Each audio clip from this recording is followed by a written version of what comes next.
L'histoire de Nine est en quelque sorte l'histoire d'un retour aux sources ou d'un jeu de miroir où les reflets se multiplient à l'infini. C'est en effet l'histoire d'un film qui a inspiré une comédie musicale qui à son tour vient d'inspirer un film. Marqué profondément par 8,5 de Fellini, portrait d'un metteur en scène dépressif et en panne d'inspiration qui se réfugie dans ses souvenirs et ses fantasmes, le compositeur américain Maury Heston décida dans les années 80 de l'adapter en une comédie musicale qui fit alors les beaux jours de Broadway. Chorégraphe et grand amateur de musicals, Rob Marshall, à qui l'on doit notamment l'adaptation cinéma de Chicago, Oscar du meilleur film en 2003, a eu envie, lui, d'en faire un film. Retour à la case départ. Sauf que, soyons clairs, Nine est loin, très loin du modèle à qui il veut rendre hommage. Pas étonnant, il s'agit quand même d'un projet improbable, voire d'un pari impossible. Comment en effet transformer en une suite de numéros chantés et dansés le film peut être le plus audacieux, le plus complexe et le plus profond de Fellini.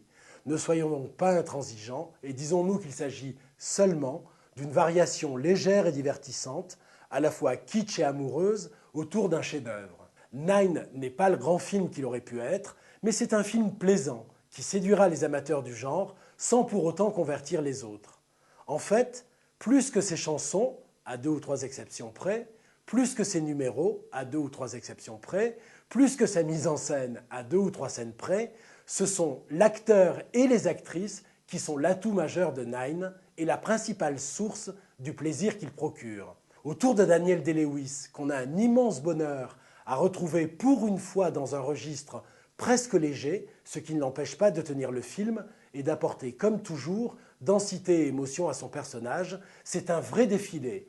Sophia Loren, Nicole Kidman, Penelope Cruz, Kate Hudson et surtout, et ce n'est pas seulement parce qu'on est français, Marion Cotillard. C'est elle la grande gagnante de Nine.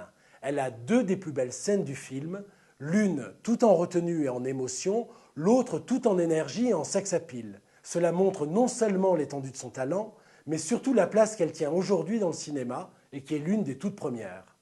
À la voir là en pleine liberté, en pleine possession de ses moyens, on se dit qu'elle n'a pas fini de nous surprendre.